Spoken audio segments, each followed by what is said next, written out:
Hello friends, welcome to my YouTube channel Happy No TV. आज मैं आप सबको एक ऐसे महान इंसान के जीवन से जुड़ी 5 अनोखी कहानियाँ बताऊंगी जिससे आपको अपने जीवन में बहुत कुछ सीखने को मिलेगा। तो फ्रेंड्स, अगर अभी तक आपने मेरे चैनल को सब्सक्राइब नहीं किया है तो सब्सक्राइब कर लीजिए हैप्पी नो टीवी को और प्रेस कर दीजिए बेल आइकन को, जिससे आप सभी को मेरी लेटेस्ट वीडियो की नोटिफिकेशन सबसे पहले आपके पास पहुंच जाए। तो फ्रेंड्स, आज मैं आप सबको APJ अब्दुल कलाम के जीवन की 5 अनोखी कहानियाँ बताऊंगी। APJ अब्दुल कलाम हमारे देश के एक ऐसे महान व्यक्ति थे जिनकी महान उपलब्धियों और विज्ञान के क्षेत्र में असीम योगदान के कारण ही अब्दुल कलाम को मिसाइल मैन भी कहा जाता है। 2020 तक विकसित भारत का सपना देखने वाले अब्दुल कलाम का व्यक्तित्व धर्म जाति से ऊपर था, जिसके कारण अब्दुल कलाम हर धर्म हर जाति के लोगों के बीच खास लोकप्रिय थे।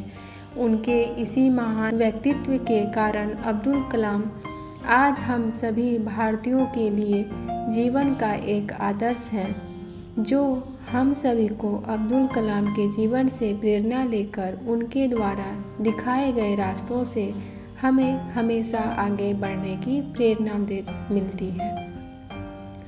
तो आइए आज हम सभी अब्दुल कलाम के जीवन की ऐसी ही कहानियाँ जानते हैं जो हम सभी को एक सीख मिलती है, जिनसे हम सभी प्रेरणा ले सकते हैं। अब्दुल कलाम की पहली अद्भुत और प्रेरक कहानी। फर्स्ट कहानी है मानवता के प्रति प्रेम।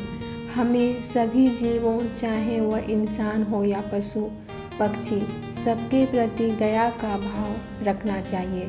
इसी की मिसाल पेश करते हुए जब अब्दुल कलाम के जीवन में यह घटना दिखती है कि किस प्रकार अब्दुल कलाम जीवों के प्रति भी अत्यधिक दयालु थे। बात उन दिनों की है जब अब्दुल कलाम DRDO में कार्यरत थे। तब वहाँ की बिल्डिंग की सुरक्षा के लिए टूटे कांच के टुकड़े लगाने का सुझाव दिया गया, जिस बात की खबर अब्दुल कलाम जी को भी पता चला।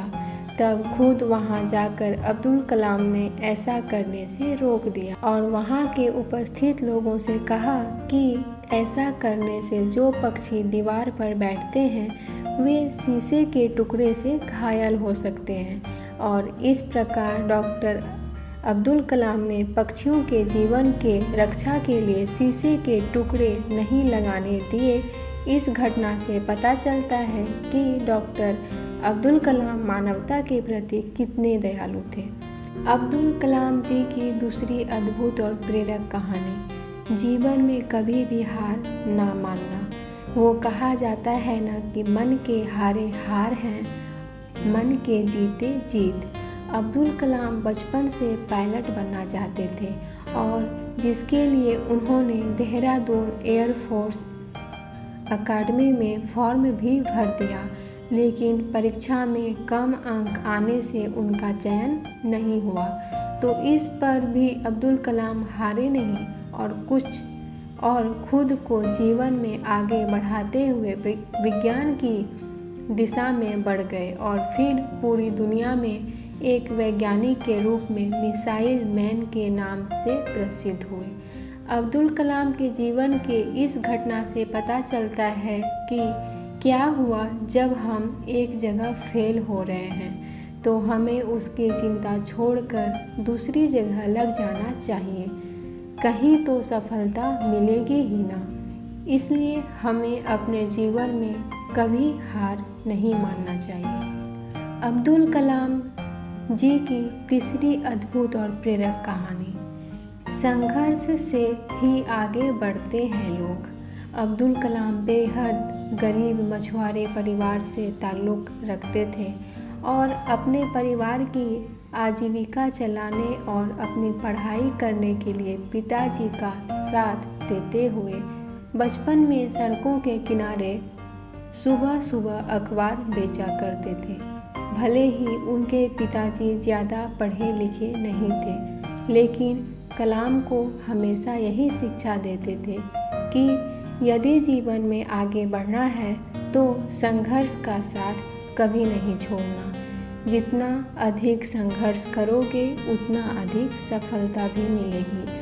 और इसी संघर्ष के बल पर एक गरीब मछुआरे से देश के राष्ट्रपति के रूप में अपना जीवन सफल किया तो किया, जो कि संघर्ष द्वारा मिली सफलता की एक मिसाल है। मैं यहाँ पे आप सबको अपने फादर की एक लाइन बोलना चाहूँगी जो उन्होंने मुझे बचपन से सिखाए हैं, और मुझे ये लाइन अभी तक याद है और मैं उनके इस लाइन को कभी नहीं भूल सकती, और अभी भी वो इस लाइन को बोला करते हैं। वो लाइन थी, उन्होंने, मेरे पिताजी ने मुझे कहा था, संघर्ष ही जीवन है। ये एक लाइन मेरे लिए बहुत ही मायने रखती है।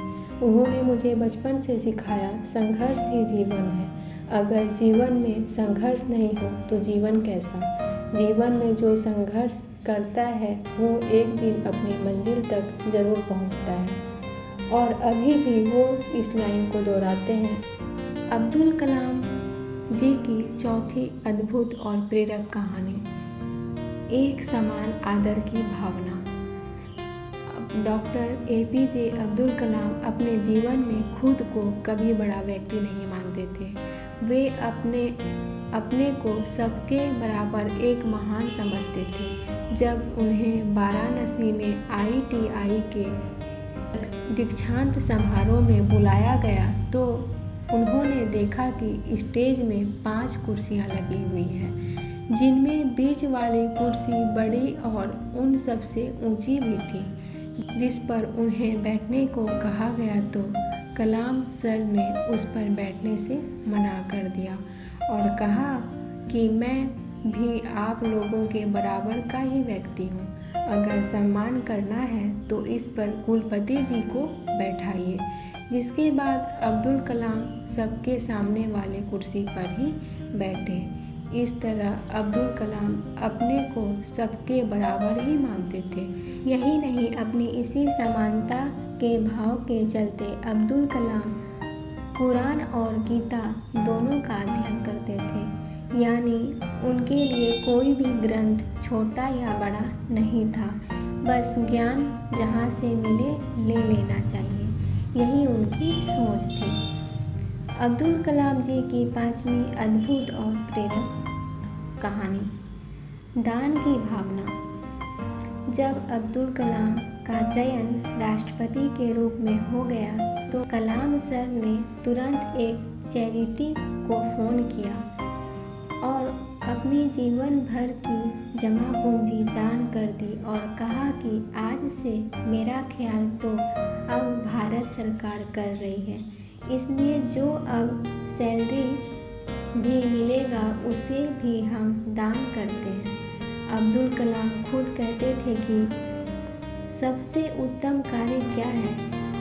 किसी भूखे को भोजन कराना, ज़रूरतमंद की बेहिचक मदद करना, इंसान के रूप दूसरे के लिए काम आना और किसी दुखी व्यक्ति की सेवा करना ही सबसे उत्तम पुण्य देने वाला कार्य होता है।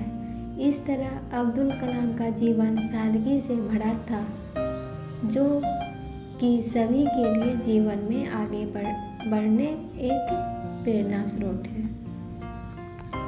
आई होप आप लोगों को मेरी ये वीडियो पसंद आई होगी। अगर वीडियो पसंद आई है तो इस वीडियो को लाइक करें और ज़्यादा से ज़्यादा शेयर करें, ताकि सबके मन में अब्दुल कलाम जी की जैसे भावना